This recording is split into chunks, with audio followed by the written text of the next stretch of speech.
un profesor y clases de formación ética y ciudadana. El tema de hoy, una breve historia sobre la Constitución de Santa Fe. Hola, bienvenidos a un nuevo tema. Hoy vamos a tratar la Constitución de Santa Fe. Principalmente vamos a hacer una pequeña reseña histórica. La Constitución de Santa Fe, el texto original de la Constitución de Santa Fe es de 1856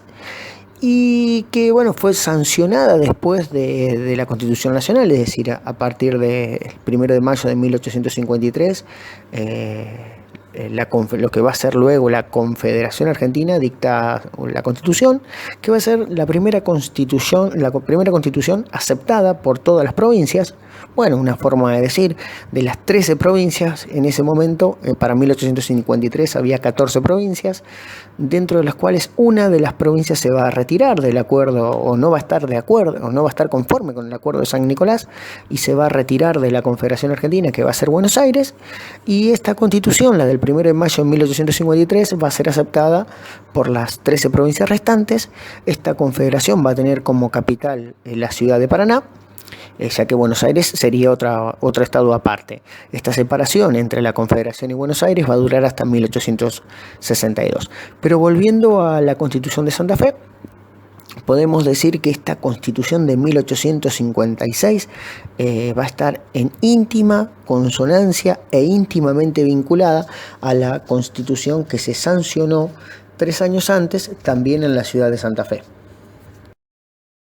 Pero ¿por qué son importantes y por qué es necesario conocer la Constitución primero de tu país y luego de tu provincia? Principalmente porque las constituciones son las leyes fundamentales y fundacionales de los estados. ¿Por qué? ¿A qué me refiero con esto? La Constitución es una parte esencial y constitutiva de todos los estados, ya que pone por escrito en un texto o en una serie de cartas magna, pone de manifiesto los objetivos del país, del sistema del gobierno, cómo se adopta, cómo se desarrolla y cómo se tiene que manifestar tanto en las autoridades como así también en los ciudadanos, que al mismo tiempo establece los derechos y los límites no solamente a los ciudadanos sino a nuestros gobernantes, pero por sobre todas las cosas los límites al poder. Y al mismo tiempo exige o define también cuáles son las obligaciones y cuáles son nuestras responsabilidades como ciudadanos y como autoridades, en el caso de que lo seamos, en las cuales debemos cumplir y hacer que los demás cumplan. Además, las constituciones crean, definen, organizan, estructuran, garantizan y delimitan todo el poder del Estado, define sus funciones, es decir, sus funciones legislativas, ejecutivas y judiciales, determina cómo se va a organizar el sistema jurídico legal, establece quiénes van a ser las autoridades de gobierno y sobre todo termina por definir las obligaciones y los derechos de los ciudadanos y al mismo tiempo termina por atar y sujetar al Estado en estas funciones de obligaciones y de garantías, porque el rol del Estado es garantizar los derechos de los ciudadanos, ya que los derechos no le pertenecen al Estado, sino que son de los ciudadanos, y el Estado tiene el rol más importante de todos, que es desarrollar las condiciones necesarias para que esos derechos puedan ser ejercidos. Nuestro país, Argentina, es un país federal. Por lo tanto, en su constitución, la del texto original, la del 1 de mayo de 1853, establece en el artículo 5 y artículo 123 de esta constitución, es decir, de la Constitución Nacional de la Argentina, en donde el Estado federal, acá se lo conoce también como Estado Nacional, le otorga y garantiza el derecho a las provincias de poder dictar sus propias constituciones. Por ejemplo, en el artículo 5 dice: cada provincia dictará para sí una constitución bajo un sistema representativo republicano, de acuerdo con los principios, declaraciones y garantías de la Constitución Nacional, y que asegure su administración de justicia, su régimen municipal y la educación primaria. Bajo estas condiciones, el gobierno federal garante a cada provincia, o en todo caso garantiza en cada provincia, el goce y el ejercicio de sus instituciones. En el artículo 123 de la Constitución de nuestro país, es decir, de la Constitución Argentina, dice lo siguiente: cada provincia dicta para su propia Constitución, conforme a lo dispuesto por el artículo 5, asegurando la autonomía municipal, reglando su alcance y contenido en el orden institucional, político, administrativo, económico y financiero. Esto pone de manifiesto que todas las provincias de la Argentina pueden y deben dictar sus propias constituciones, siempre y cuando estas constituciones no contradigan ni se pongan en contraposición de lo que establece la Constitución Nacional. Si fuese así, esa constitución provincial quedaría sin efecto, es decir, no tendría un alcance legal o no estaría en condiciones de poder efectivizarse. Y esa constitución pasaría a llamarse anticonstitucional. ¿Qué quiere decir eso? Que va en contra de la Constitución, y como va en contra de la Constitución, no es legal. Conocer la constitución de tu provincia es al mismo tiempo conocer tu estado, cómo funciona, quiénes y por qué tienen autoridades que nos representan, cómo nos gobiernan, por qué nos gobiernan, hasta cuándo lo hacen, cómo lo hacen, qué requisitos debemos cumplir para poder ser representantes y qué funciones terminan cumpliendo dentro de los poderes del Estado. Conocer el sistema jurídico y legal, pero también conocer la estructura de los derechos y obligaciones que tenemos todos los ciudadanos, en este caso los santafesinos, y como así también qué obligaciones y el rol que asume el Estado al colocarse como el elemento principal para garantizar el correcto funcionamiento del Estado de Derecho en nuestra provincia. El primer antecedente de nuestra Constitución, como dije anteriormente, fue el Estatuto Provincial de 1819. Es decir, se sanciona en un contexto complejo en el cual se conoce en nuestra historia como la lucha entre unitarios y federales, como la lucha civil argentina, aunque a mí me gusta llamarla esta lucha de facciones entre las facciones unitarias y las facciones federales, como también lo marca muy bien el historiador Walter Saldi. Pero volviendo a este tema, en Santa Fe, a partir de 1815, ya se establece una relación bastante conflictiva con, en ese momento, Buenos Aires, que iba a ser la que lleva a cabo todo el proceso de la Revolución de 1810 y se transforma, podríamos decir, como en este proceso de líder o en este intento de ser la capital de la construcción de un nuevo país. Esa relación entre Santa Fe y Buenos Aires, desde 1810 hasta 1815, fue relativamente buena porque justamente los distintos gobiernos porteños establecían gobernadores para la provincia de Santa Fe, que en ese momento se llamaban tenientes generales. Pero en 1815, y con el apoyo de José Gervasio Artigas, que fue justamente el gran líder y el gran prócer de la banda oriental, de lo que es hoy Uruguay, en su afán de querer crear un estilo de gobierno y una formación regional y política diferente y que estuviese fuera del poder de Buenos Aires, comienza a apoyar al descontento que ya había en Santa Fe sobre las distintas formas y los distintos gobiernos elegidos a dedo por los porteños. Fue así, es más, que el primer gobernador, podríamos decir, de la provincia de Santa Fe, fue el señor Francisco Candioti, el príncipe de los gauchos, que fue nombrado gobernador de la provincia de Santa Fe en 1815 mediante lo que se llamó la Revolución Federal, en la cual, con el apoyo de Artigas, Santa Fe se separa de Buenos Aires, es decir, rompe con este nombramiento de gobernadores porteños, en el cual Santa Fe elige su primer gobernador. Es decir, el pueblo de Santa Fe elige a su propio gobernador, que en este caso va a ser Francisco Candioti. Y no era novedad de que Francisco Candioti se convirtiera justamente en gobernador de la provincia de Santa Fe, porque justamente en 1810, cuando llegan las noticias, es decir, el 5 de junio de 1810, llega a Santa Fe las noticias de que el 25 de mayo de dicho año se había conformado una junta de gobierno, es decir, lo que se conoce la primera junta de gobierno,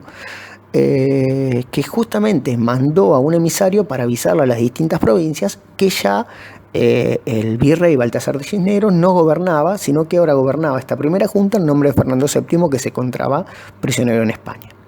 Cuando el pueblo de Santa Fe se suma al proceso revolucionario y acepta y decide acompañar a la primera junta de gobierno, manda una nota en la cual establecía el pedido de que Francisco Candioti se convirtiera por primera vez en el gobernador de Santa Fe. Esa petición fue denegada y durante 5 años justamente no se le dio una cabal existencia. Por lo tanto, 5 años después, en 1815, cuando se produce la Revolución Federal, también con el apoyo de Gervasio Artigas, el gobernador va a ser Francisco Candioti, que era el hombre más rico del Río de la Plata. A partir de 1815 hasta 1821-22, podríamos decir, hasta 1822,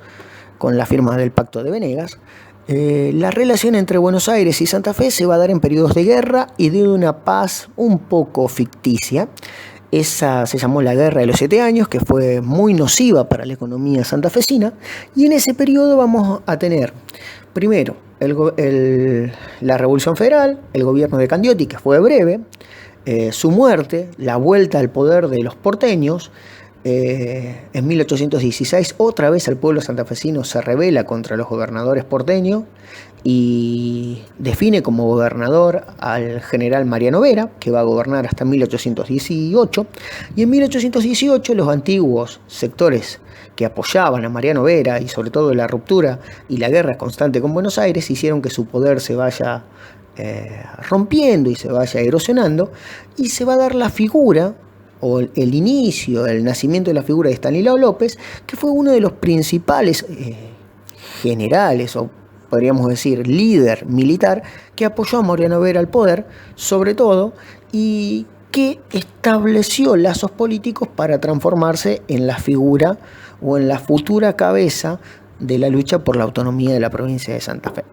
Así fue como el 23 de junio de 1818 Estanislao López entra a la ciudad de Santa Fe y es elegido gobernador de hecho, intentando establecer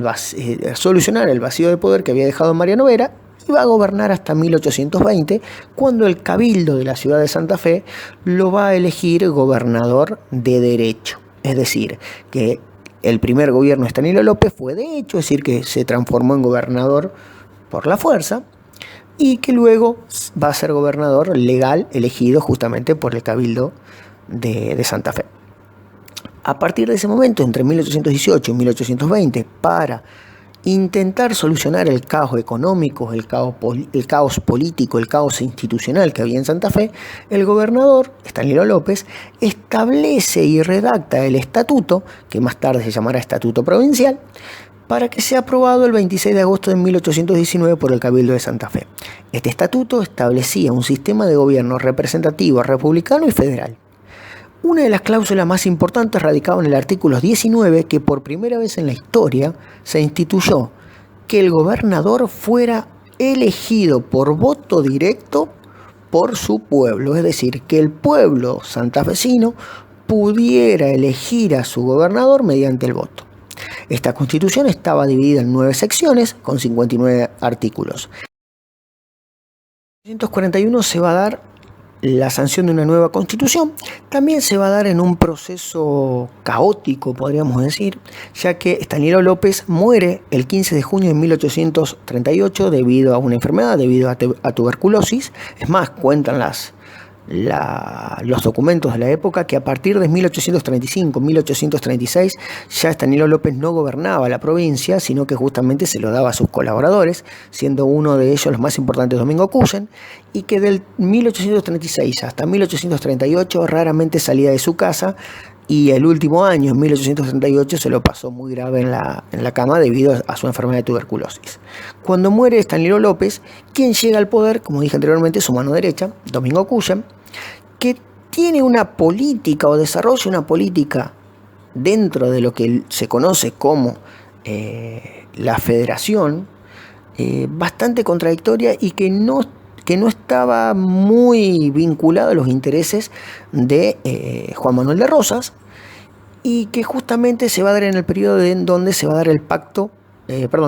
el bloqueo al puerto de Buenos Aires, que va a culminar en un pacto en el cual va a participar Domingo Cuyen y que termina por enojar muchísimo a Rosas. Esto genera que Rosas empieza a perseguir a Domingo Cuyen. Domingo Cuyen huye de la provincia, es encontrado en Buenos Aires, es fusilado y enterrado justamente en el campo. Esto produce que cuando Cuyen ya pierde el apoyo de Rosas y empieza a ser perseguido por Rosas, quien se transforma en una nueva figura política para continuar con el poder de este grupo federal va a ser Juan Pablo López,